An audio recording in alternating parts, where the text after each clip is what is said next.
Ngono ya. Metu botole ya. Ayo Mbak Mimin, Mbak Apri, coba kaya ngomong jumeneng. Ya, ayo kanca ning gisik gembira. Alera-lera.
Dangu mboten pinanggih. Mbak Inces Aprilia. Inces sugeng dalu, Mbak Limbo Macange.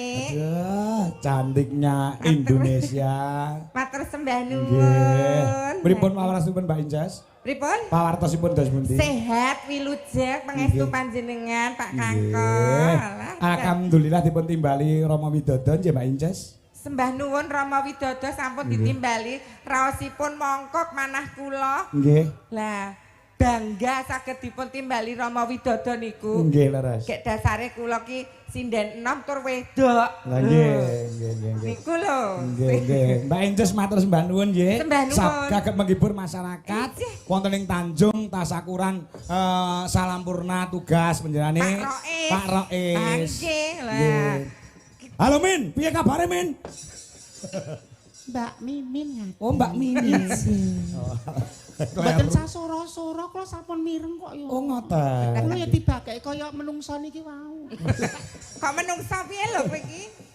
Secara usia, secara talenta, secara kualitas, secara kemampuan, secara prihatin nih gede kula. Bocah rak mung angka ikut. Weh. Wong Rama Widodo menika asline Rama Widodo sing ditimbali sampean. Sing penting jenengan. Lah kula biasane kalih Apri upama jantok pripun. Rama mboten tekan rasa kula ya sengko Apri nggo genep-genep. Dadi kowe iki gur angka ikut, gur genep-genep coro saupamane. Lah sliramu kok ora oleh bali lho, Lek.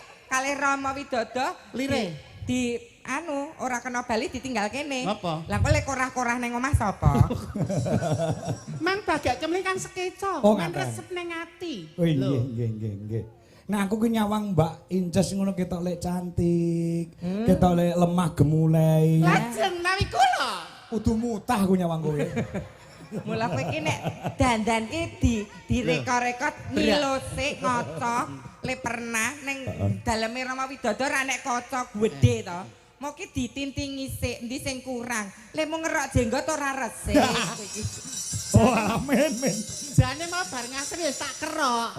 Disambi jagoan karo Rama to saking liku. Rungokke iki tenanan. Lah kok bar magrib ki teng Sridik meneh ngono serat-seraten aku ngono. Kok subur. Lah Pak Kangkong ngendika, nek nyawang Mbak Apri kok manis nyenengke. Nek nyawang niku kan mutah-mutah. Lah, mung nyawang ni mutah-mutah. Jamu kae pahit. mungkuk-mungkuk ning menyehatkan. Iya iya. Lah apriki manis ning marake penyakit. Lah milih penyakit apa ketok ora nyenengke ning atine resik. Wah, apriki nah aku sih pilih sing pahit. Ya toh? lah Marake sehat. Marake sehat. Lah Oh. pada manis marake Berarti diabetes. jenengan pilih mriku. Enggak. Lho. Jadi kon tak lho. Lho, contone jabane apik jero bosok ya akeh. Oh, contohnya apa? Rumah sakit kae magrong-magrong jero sini wong loro karo wong tulung-tulung. Ya, bener. Rumah Wong mang sakit. nyawang wong ayu tok. Ayu kok 5 tahun kasus kisut kita splotrot. Wis garis-garis pisan kelihatan. Nek dari hati lembah mana kowe mau dijak jagungan karo Rama Widodo kan sharing to Mbak Mimin Mbak Apri. Kowe lho ger ngutek VCS karo sapa-sapa. Aku ngrungokke jenjem tajem. Otak ningke. Oh iya ya bener ya urip kira mung mburu ngene tok. Kowe lho ger VCS-an ra menghargai. Eye contact. Eye contact ki apa? Mata ketemu mata. Oh, Emang. iya. Lah, eye contact lho. Aja tenanangan ra menghargai. Lho Rama Widodo ki tresno. Sujone dilunasi nek urung dilunasi, aku nang bayar bagiane Apri aku. Lho aku mau ki dolanan HP video ngendikane Rama Widodo ki engko tak setel meneh ngono lho, tak tintingi meneh ngono lho. Alah alibimu. Nek ketake Rama Widodo tresno karo jenengan. Critakno nek Rama Widodo Tenang. gak aku apa. Tenang. Karo Pak Kangko aku dielek-elek terus iki sing tulus tenan Rama Widodo ngendi kopi ae. Kowe engko nek suwe-suwe mbethot e kowe. Wedi aku.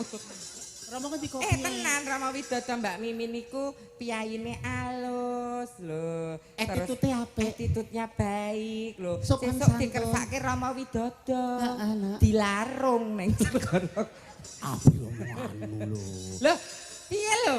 Rama mau jagoan karo aku Mbak Mimin jenengan iku biasa. Nek wong nganjuk, wong Kertosono ayu-ayu oke. Ning jenengan iku lho sedekah njenengan kok akeh banget lho. Rumangsa kula cucul mung sithik. Jenengan iki ketemu sapa-sapa mesem guyu. Lah mesem guyu ki lak sedekah sing murah meriah rasa dadak krogoh kantong. Lah kowe jan jatahe kentir kok lek guyu terus. saya iki mau. Sapa-sapa guyu. Ora ngopo-ngopo guyu. Lho, Mbak Mimin jenengan iki piyane mesem guyu ketemu sapa lho? Monggo.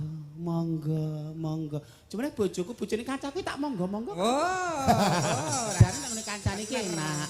Sembah sungkem kula katur menika Rama Widodo. Rama Widodo Ibu Yayu. Eyang Rumi Anjang Mas. Nggih, Bunda Yayu. Bunda Yayu. Matur sembah nuwun brambangipun, nggih, berkah nggih.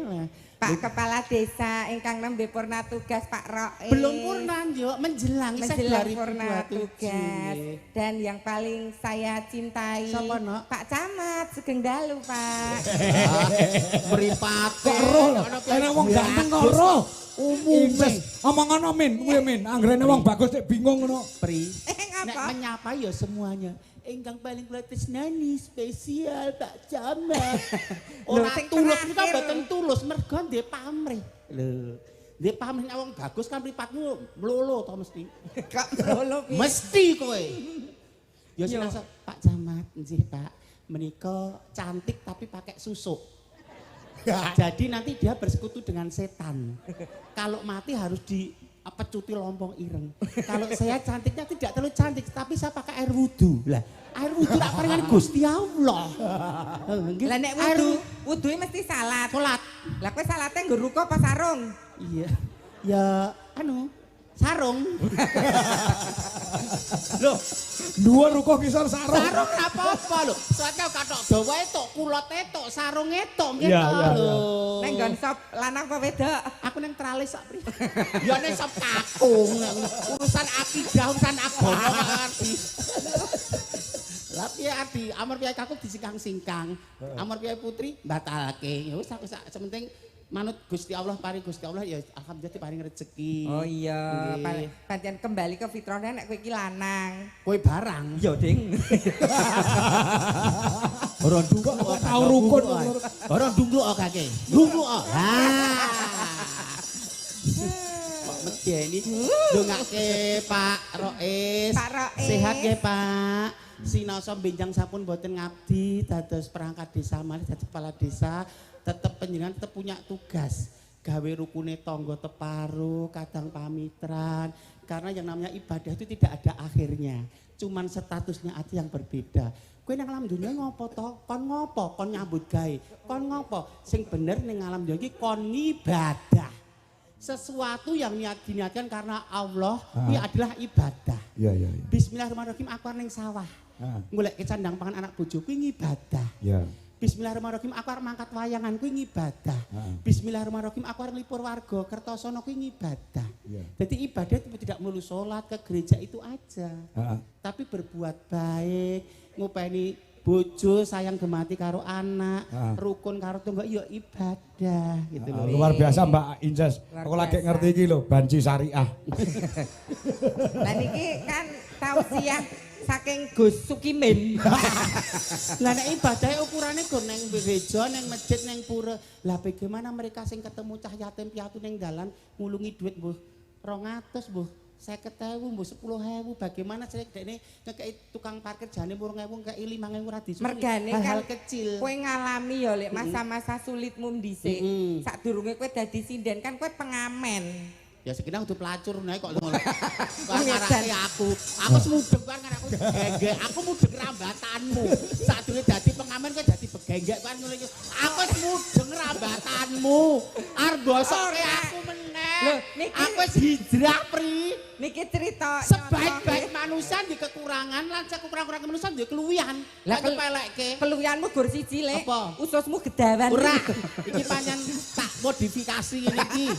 Kok lemu. Oh biyen pengamen to. Pengamen Mbak Mimin iku tahun 2015. Nggih. Sampai 2009 sampai 15. Sampai 2015 niku ngamen turut dalan wonten ngebis ngoten niku.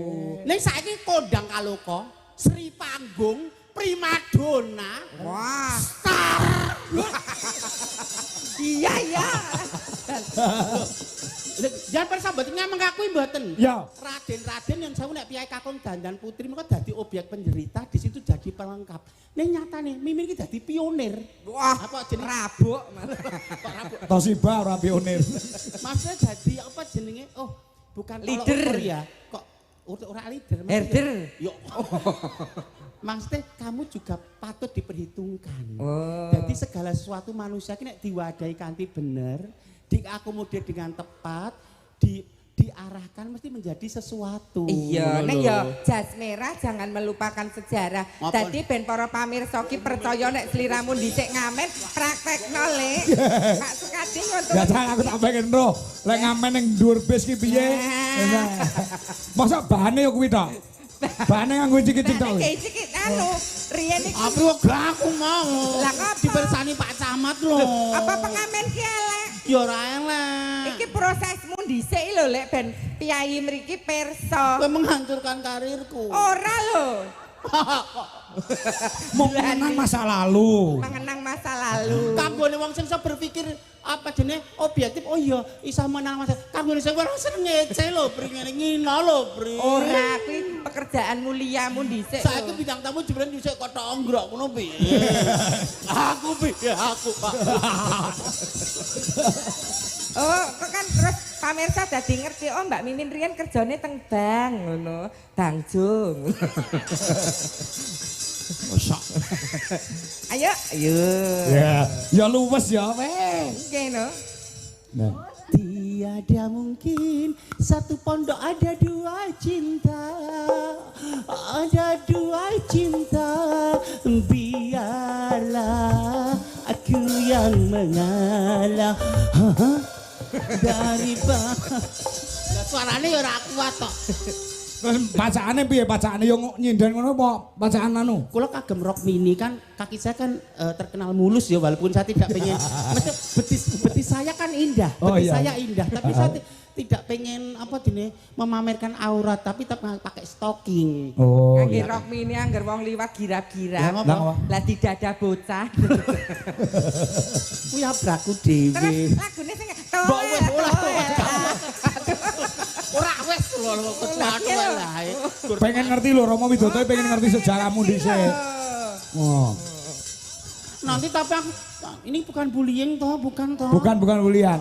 Ini semua ingin tahu aja. Bukan perundungan toh. Nanti kamu tertawa di atas penderitaanku. Iya.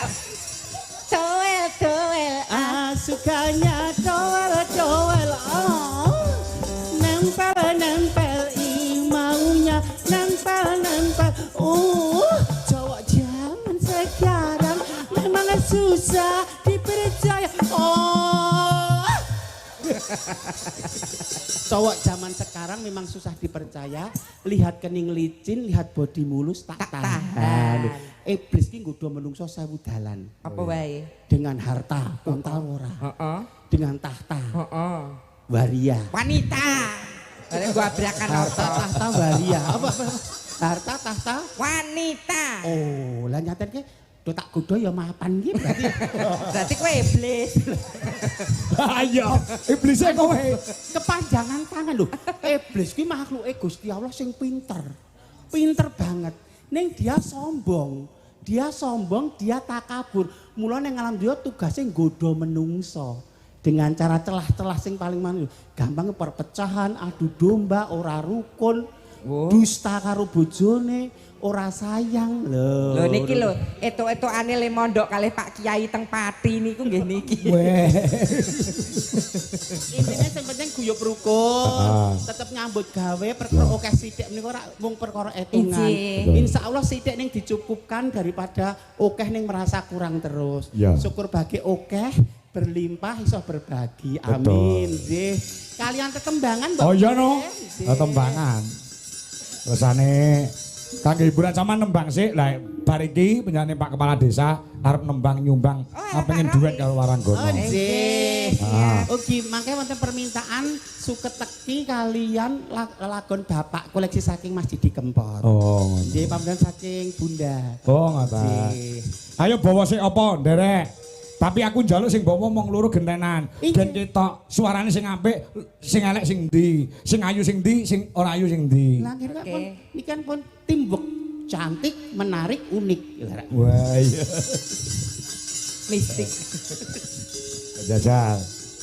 Pengen krungu. Siap. Napa, Mbak? Injes. Asmarandana nggih. Oh nggih, Asmarandana. Isaran do, aja ngisen-isene Mbak Ayu ngono. Telek kok.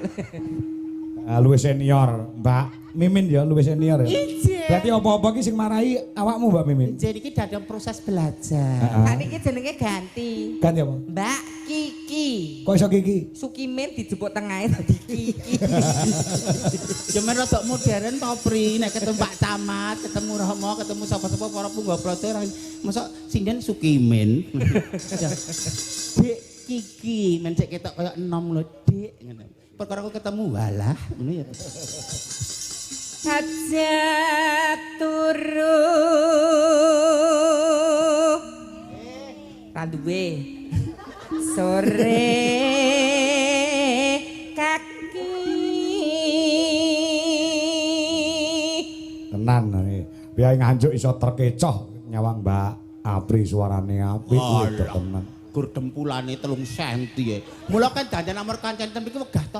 Aku wegah ndak konangan aibku. Wegah nomor kancane. Nganggo rapalan sik kok nek dandan. Raine iki pikirane gur elek. Raine gur dikutuki sik kok. Iki penyanyi apa kijing kok kutukan sik.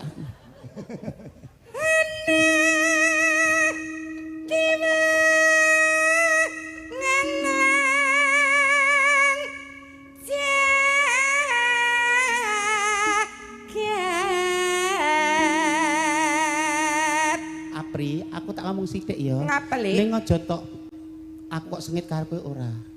Kowe wis luwes, cantik, suaramu apik, powermu luar biasa. Ning napasmu iki rada apa terengah-engah, koyo ngoyo. Oh, sebabnya apa ngono kuwi? Lemu udut, lemu ngerokok sudanen ya, Nak. Iki bener kuwi. Lah nggih, lah kok ditawani Bunda Yayu to, "Dar monggo Mbak Apri monggo mengkeh." Lah sing ditani udut. Mangano sik, engko nek bar maem diparingi udut. Jeblane nggoni udut wong wedok kaya ngono ra sopan. Sing apa wedok sampe tuapuke. Lah wedok apa ora kowe? Wedok nek mengkurep. Berarti ngerokok ki ora apik ya. Mboten apik. Saman yo ora ngerokok to? Kula mboten. Wah, engko mesti suarane landung sampeyan timbang. Keno. Dadi menghindari rokok. Hah? olahraga, tidur cukup, tidak stres. Terus dahar-dahar sing menyehatkan menika ya budidaya untuk sehat. Bukan larangan, bukan larangan untuk dahar yang ini niko tapi semakin bertambahnya umur kan nikmatnya dikurangi toh. Nikmat pendengaran, penglihatan, daya ingat apapun dikurangi. Jadi ingatlah mudamu sebelum datang tuamu. Ingatlah sempatmu sebelum datang sempitmu. Nek mriku gurung wonge kon gurung usruk nek mriku. Nek kula kan oh iya usiaku udah 51, saatnya aku menep, udah enggak butuh validasi, udah enggak butuh pengakuan. Bengi iki paling apik dhewe Sukimin ngono wae wis liyane elek ngono wae kok. Men. Google apa to, Pri? Google. Nyangking bakar kencanane.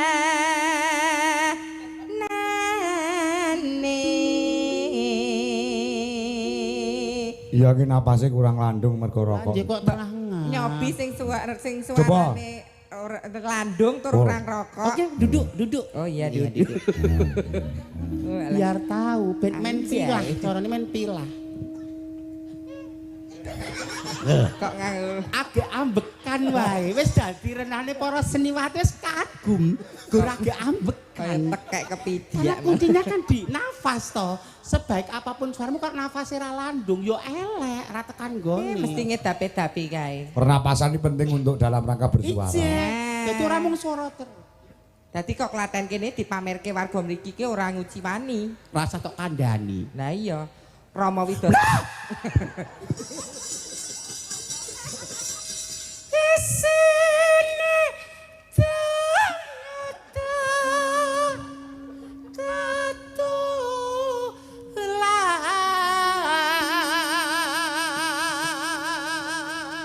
oh nek nyuara dhuwure kala menjinge dilar ngono to Lek. Dilar. Budidaya. Diparingi Gusti Allah. Oh, kekuranganku nggon kene piye carane menutupi kekurangan? Lah kurangmu kurang wedok Lek. Lek utane jenis maksimal lho. Meripat kocak ngondarandir lho. Nganggo idep wulu kelek lho. Gulune ngolan-olan lho. Pipine apa jembawang sebungkul. Lambene Lambene gula satemplik. satemlek. Wis ganti to. Janggute bak lebah menggantung. Kok isine kebun binatang kabeh to, Lek. Karepe kok salah terus. Ayo. Ah ya.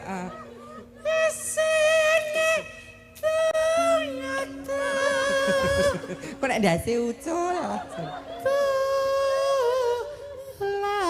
Sandang lho. Kuwi teknik apa jenenge kuwi? Sandang utama. Dadi kudu dipolke. Wong siji sandang nggih to. Sandang, pangan, papan kuwi paribasan kuwi kebutuhan pokok. Ya. Nek sakniki ditambahi pendidikan dan kesehatan. Ora lho sing tak takoni iki teknisi perjuara aku mau lho. Tebal tipis. Oh, tepat tipis. Nampil teknikpun yang titik puspa. Ah, iya. Sandang lho iki to. Nek wong urip kudu budaya golek sandang. Kelawan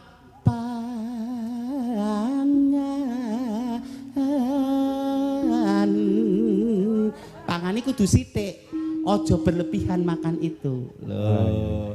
Nek sandang ya ojo glamor-glamor. Sing penting menutup aurat.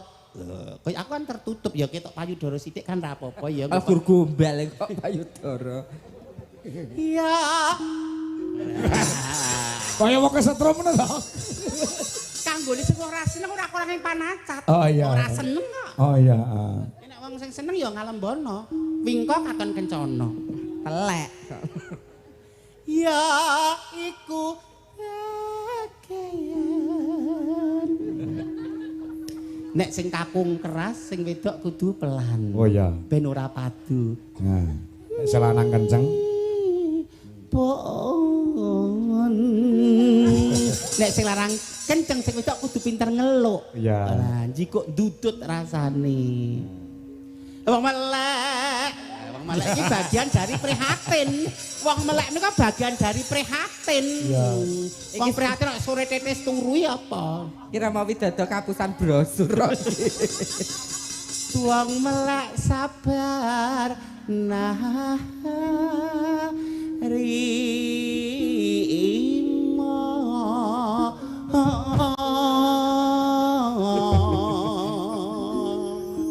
ana sinden ayan ya. Ekspresif. Pak Camat mungkin badhe foto kalian kula mangke nggih, Pak. Ya. Pede. Bapak kesan pun melihat karyanya dulu. Oh, ternyata apik, ternyata ada sesuatu yang perlu ditampilkan ngaten. Mangke nggih, Pak, ingkang inden badhe foto sampun kathah wonten wingking. Apa dangu-dangu mirsani nggih Pak mungkin ndak tom-tomen. Gendruwo ya. Gendruwo. Ayo lagunya. Lagunya apa, Dok? Aniwan rengu nggih. Pondok kan yang Rengu. rengu.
Mengke tibane dangdut napa Mbak Injas? Apa? Derek. Busuk? Busuki. Busukime maksudku. Apa? Anu memanik mohon ki sana Cis. Ki slendro. Oh slendro le, berarti ngetes iso. Berarti aku ngetes ternyata kok ya mudeng ngono ku titilarak. Ku bekas marah mawon. Iya. Oh iya. Lah ternyata apri ya mudeng titilaras jar aku gur apalan ya bocahku lantip tenan. Men. Yo. Ku arep meteni dalan rezekiku. Tak goleki dalan ki lho. Mencetok bosok.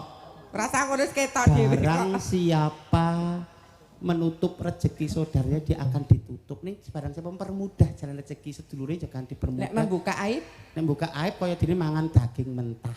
enak no. Ya tergantung. Nek delian enak. Ayo. Ana kang wis kalahan angbar katresnan ra mikir bebrayan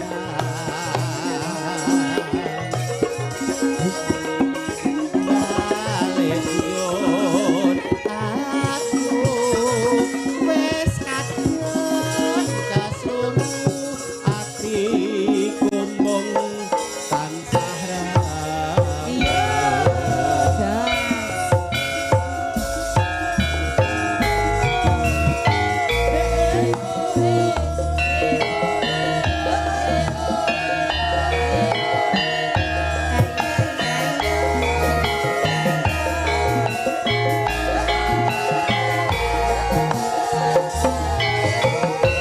Ayo men, ayo men, ayo men.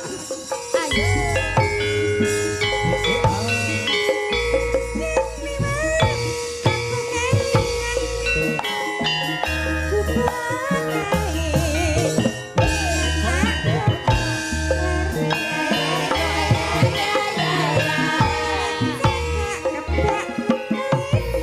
asik Mas Momo, terima kasih.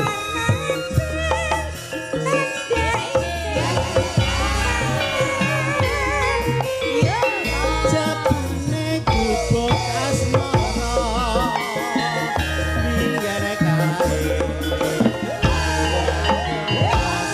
selalu. Popan salat apa kloso alah betabote ketawanan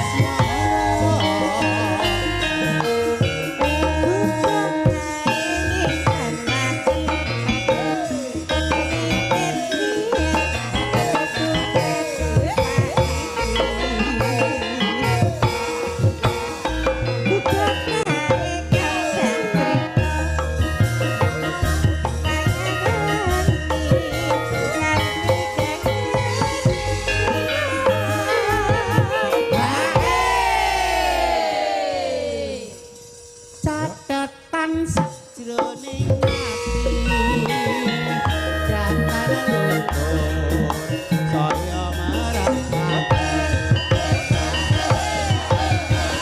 aku kowe dadi garwa marga leren nang gubuk asmara.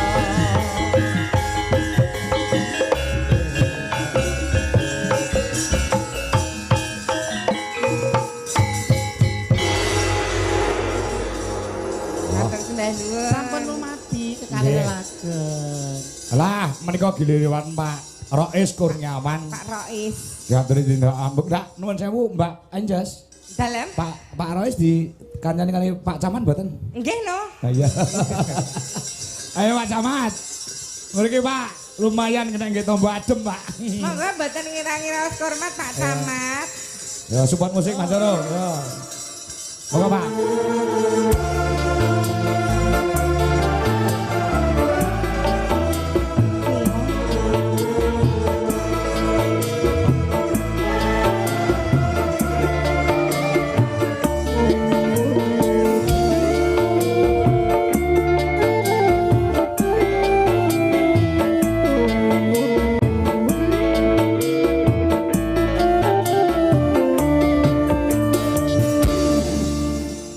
Sugeng dalu Mbak Apri. Sugeng dalu Pak Rois. Nggih, pripun pawartosipun? Sehat pangestunipun Pak Rois sangat. Nggih. Matur suwun sanget saged rawuh ngibur masyarakat Tanjung Kecamatan Kertosono. Nggih Pak, matur Nggih. sembah nuwun iki sampun nimbali kula Nggih. kalian Mbak Yu kula. Nggih. Tembange napa? Kula nggih Mang Bagek. Oh nggih, ngapunten. Arep kula kula ya bintang tamu Pak Lurah. Nggih. Kula nggih Mang Manggak. Pak Rois wedi. Tamu adalah raja. Nggih. Kula Mang Bagek Pak Lurah. Namung gegojekan mawon. Gojek kok kepak kaping-kaping. Ampun nulat Pak Dalang niku ndek kalih kula mboten kula legani. Telek. Loh, niki Pak Rois lho Lek, kepala desa yang sangat hebat. Sudah 3 periode menjabat. nek ra ditresnani Menika tegas wargane. dipun tresnani kalian warga Tanjung lho. Nggih, sugeng Matur- dalu Mbak Mimin. Sugeng dalu, Bapak. Pripun kabaripun? Pangestunipun sehat pipisipun lancar Pak. Alhamdulillah. Salah satu cirinipun nek pipise lancar rak sehat. Ngeten Pak Rois, Nggih. gandeng panjenengan menika menjabat dados lurah sampun 3 tahun kepala desa menika. 3 periode. 3 periode. Lah, menika mongko kraosipun manah kula kalih Mbak Mimin bangga sanget. Menika saking tresnanipun kula kalih Mbak Mimin, menika wonten sekedhik hadiah kagem Pak Rois. Napa niku? Hadiahipun tidak bisa diuangkan, tapi nggih ampun dilihat berapa nominalnya. Penting tondo tresno. Tondo tresno hadiahipun dipun cium Mbak Mimin nggih. Ma, tenang Ma, padha latange Ma. Tenang Ma. Tenang, aman, aman. Ora dibagek, ya mencari kesempatan kok. Ora dibagek. Apa nek wong tuwa iki ra ndek rezeki. Dereng Apa? tahu diambung ngeten iki to, Pak. Nggih. Dereng tahu. Berarti Romo golek napa niku bintang tamu mboten salah. Lah pripun? Cara niki asli kira-kira gelut kula ten griya nggih. Nggih. Lah kan pancen ngeten iki. Wis sak mukrim ya aman bae sak. Ning ning Mantep. ampun nyaman lho Pak, mungkin nyaman. Mboten tanduk to pun cekap mawon to Pak. Sampun, sampun. Tanduk Mbak, Nggih. ngono aku ora ya. Watos lek gumoh ngen. Mendem wedoan nggih. Ya. Kagem para pamirsa lan Sing. khususipun para joko-joko hawane adem ndang golek gandengan. Nah, niki sinden kathah sanget panjenengan milih ingkang pundi Pak Lurah? Milih sing wedok asli napa banci, Pak? Ampun manut. Manut, mang pilih sapa no? Sinten Pak E? Oh ya. Anu. Sapa jenenge? Kenes. Anu Pak Lurah milih sing pun duwe bojo napa sing jek prawan napa sing pun rondo? Pilih pundi? Sing pun gadah bojo mawon. Oh, gak ada bojo. Gak ada bojo. Mayang, ayo mayang di bojo. Ayo. Yang. Ayo yang. Aduh.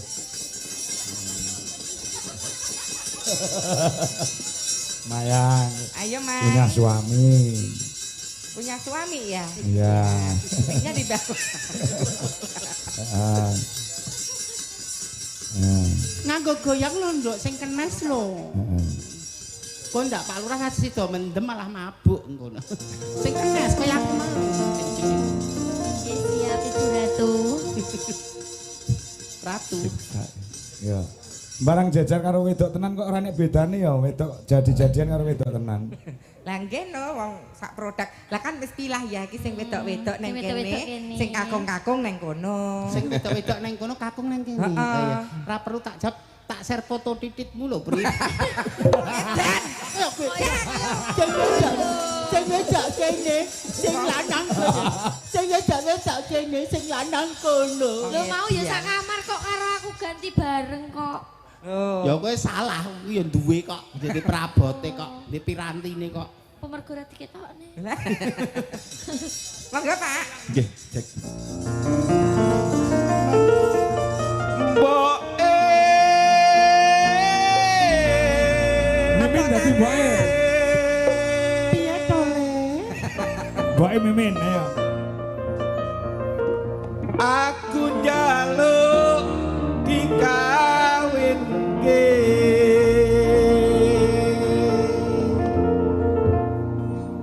Karo sapa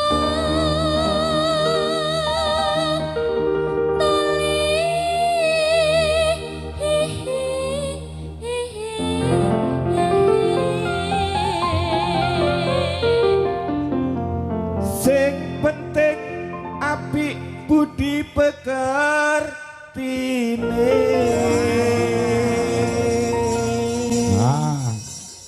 Budi pengertine apik pun, Pak. Ya ketirane ndaut apa macul. Ya pripun le gula pentah kok. Ya. Mendem bedoan, yuk.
Aduh simbok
kono mbok aku tak nyambut gawe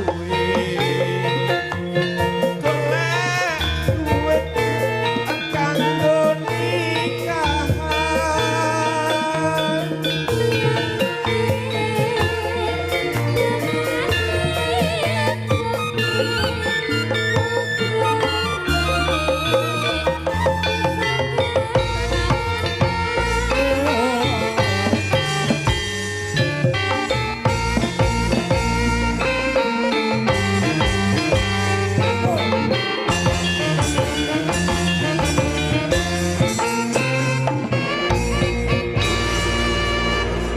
Matur suwun Mbak Yu Apri Sembah nuwun Pak Mbak Yumi Romi.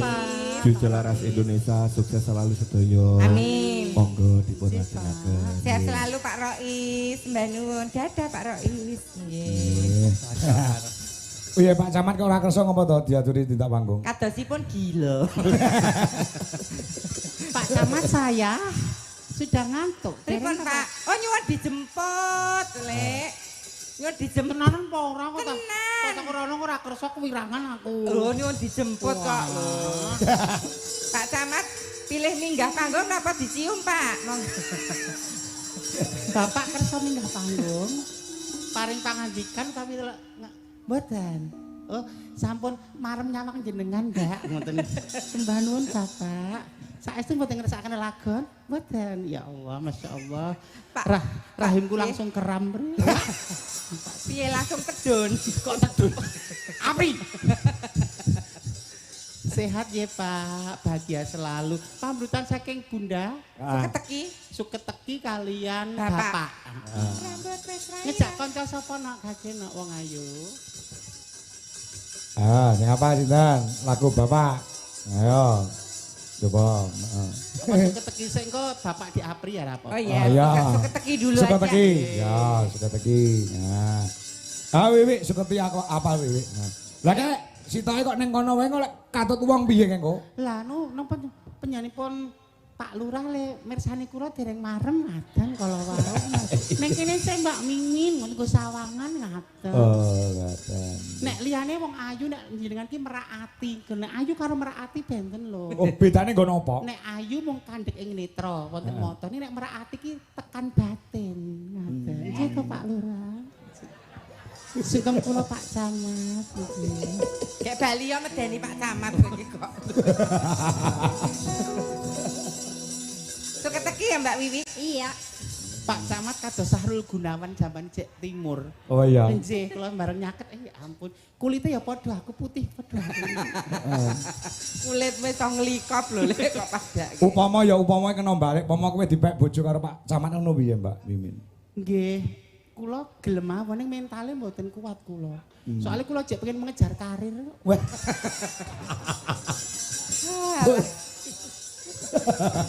Wis tuwek anu aja mengejar karir. Maka suka teki. Musikipun katur Bunda Yayu sing mun nggih. Nggih, mau Bunda. Saking widhangetaken. Lek ngopeni kanca-kanca ki nganti sedina semengi ora sare lho. Mambengi ora sare ngenteni kanca-kanca. Saka Ponorogo. Masake aku lidah. Wah. Mbak menawi Bunda Yayu kersa nyanyi Suketeki. Mboten. Nggih pun mangga langsung Suketeki. Mangga musikipun Dwi Jalaras Indonesia. Yo.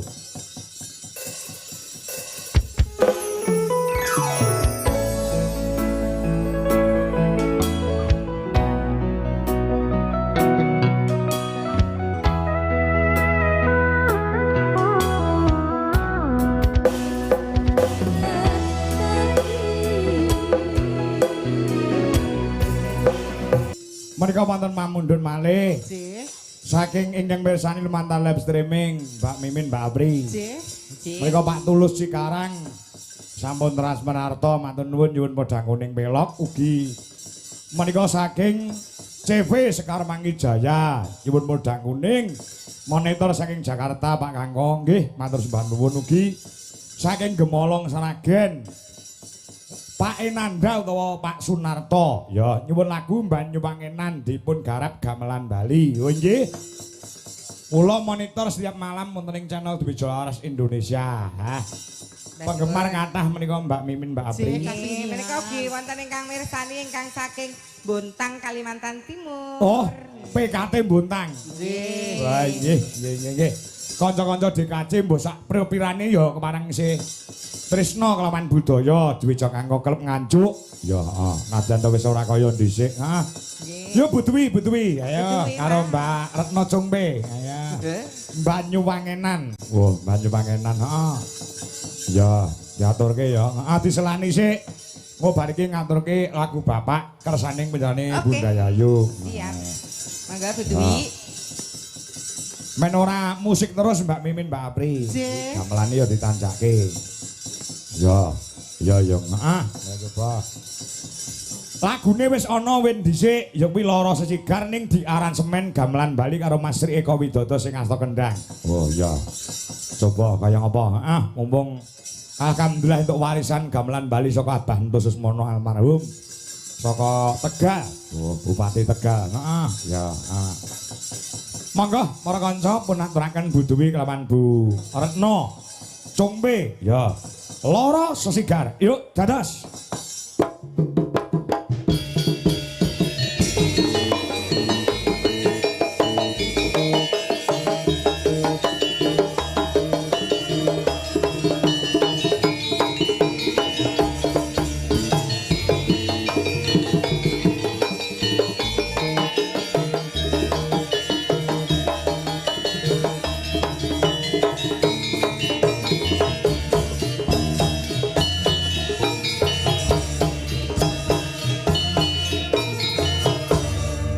Waktu kembiang nawar mekar diarengi ati kang wis ambyar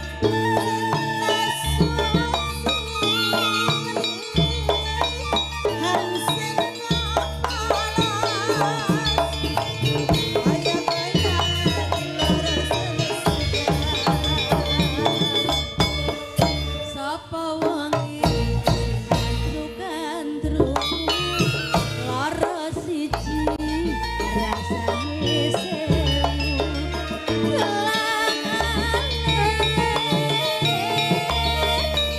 ring siji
Sapa wangi sing kantru-kantru lara siji rasane sewu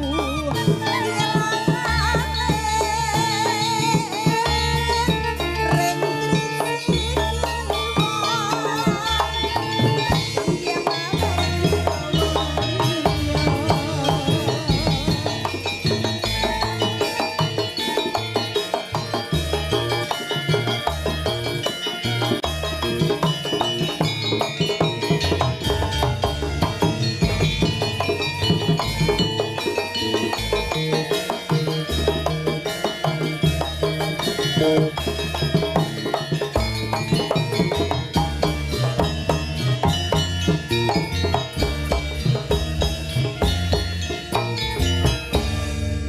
waktu kembang mawar mekar bareng ati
sampun dipun aturaken.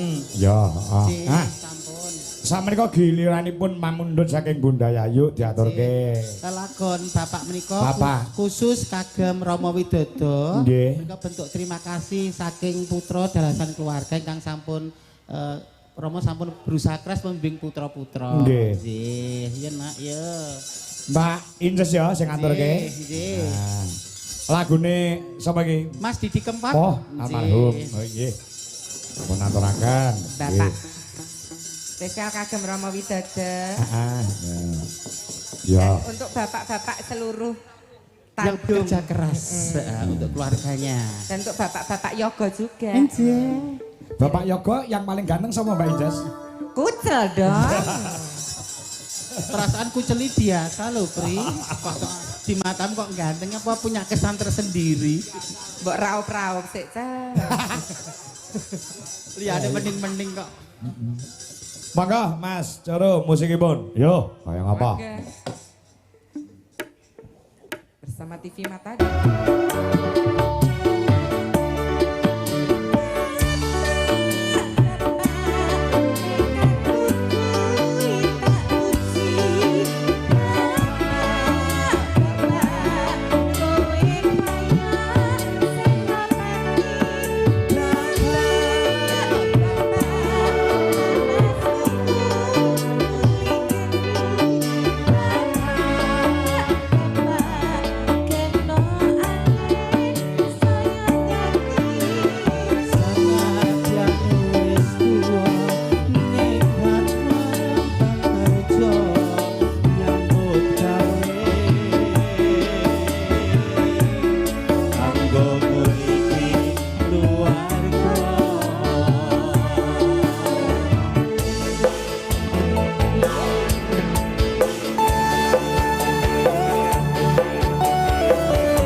Nggih tampa kesel ya Mak Mimin Mbak Abri. Nggih.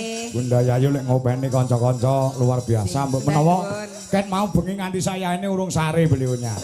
Bunda Yayu ngantos renyuh menangis menika Bunda Yayu. Lah Nangis nggih. bahagia ya no. Luar biasa. Pancen ya almarhum Didi Kempot ki nek gawe lagu iso menyentuh hati.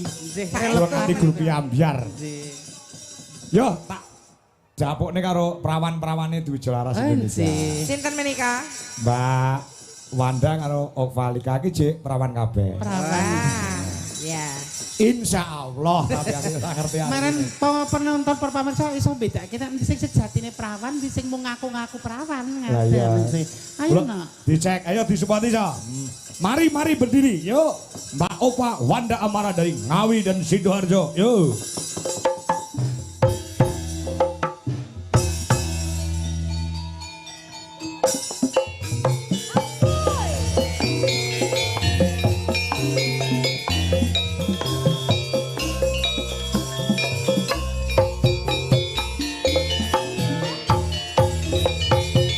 Kamari presiden yang berdiri, dengan diri sampai kamari.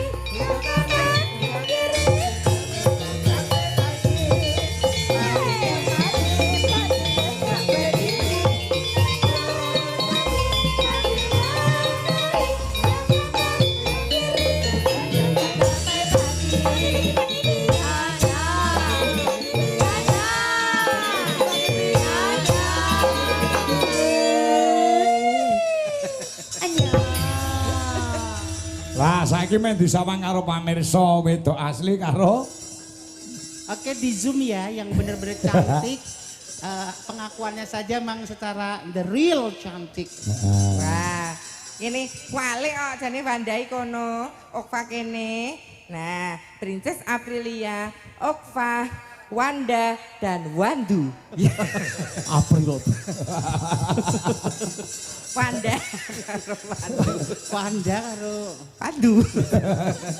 Pri. Iki asli Wonogiri lho lahirnya Mbak Injas. ingkang Mbak Okwa. Mbak Okva. Oh, dari Wonogiri. Wonogiri. Giri Tontro ngendi? Ngendi? Dalam Wonogiri. Wuryantara. Muryantara. Orientara wah, mula pulen kayak tiwul ya, Lek. Ya. dasare pacare Okwa kuwi jane karo aku tuh aku pengen meniti karir ijikan kabur saben wong ane dek aku mau meniti karir. Kok gur meniti karen mbok pisan-pisan meniti gamelan to, Lek. Nek sampean iso anu Mbak Mimin, nyawang Okwa ki piye? Ayune mung ayu rupane apa tekan atine iso ditropong orang ini. Menika cantik lahir batin. Oh ngaten. Esemipun menika tulus, bukan karena senyum karena pekerjaan sama senyum karena tulus benten. Oh, beda. Kalau senyum karena pekerjaan itu saat menghadapi customer dia baru tersenyum. Tapi kalau senyum karena tulus menika dalam situasi apapun cahayanya sumringah. Nyenengke itu salah satu ciri penghuni surga, dilihat ketok nyenengake. Lomo dan tidak berburuk sangka. Tidak berburuk sangka, jadi tidak kan ada penyakit namanya penyakit hati. Kamu tidak punya penyakit hati. Bahagia kalau melihat orang lain sukses. Calon penghuni Surga. Nek Mbak Mimin calon penghuni Swarga Bandang. Sargo kok dandang. Lho nek dikandani iki ngrungokke Okpa. Nggih. Rupanya enak mau dilihat menyenangkan, lomo, kalau dia tidak punya penyakit hati. Nggih, Nah, Pak itu De. ciri penghuni surga. Pak De. Lah nek sijine iki ya cek perawan kabeh Iki lho. cek alus lho, Lek. Banda iki cek alus ibarate kertas ki urung kena urek-urek tinta lho. Nek Wanda iki nek tiba piyai sing iso nuntun dalane dadilan apike. Soalnya bocah iki kaya paribasan ijek resik kaya kapuk putih bocah iki. Dadi garek ngisi, lengar gambari tok gambar opo dek neneng lho. Nek muga-muga anu nek pacaran sing sehat ya, Nduk. Nek mung ceklan tangan ya ora apa-apa, kesenggol gegere ya ora apa-apa, tapi yang satu itu jangan. Apa ta, Lek? Ya siji kuwi rasa tak critakake, kaya aku mbek kowe dhisik lho. Aja ya, Nak. Ya, pamerkan karyamu wong ayu. Mbak Wanda saka Ngawi, Mbak Okwa saka Sidoarjo. Sidoarjo. Menika sinden pitu menika ingkang tasih Kenyo. kenyo menika. Kalih menika. Kalih menika. Lumayan gitu saya perawan to. Alah. Jahitan selikur kok. Ya karyane Piyai Kediri ya, Kidir Sumilir, garap gamelan dan musik. Ya, Ya, nyun ngapura karo Mas Sukadi ya dalang klasik. Awake dhewe iki apa jenenge kuwi ya masem lah klasik ya ora, anu ya ora. Ya, heeh. Lakune sing ngladeni masyarakat ngono wae. Ya, yo.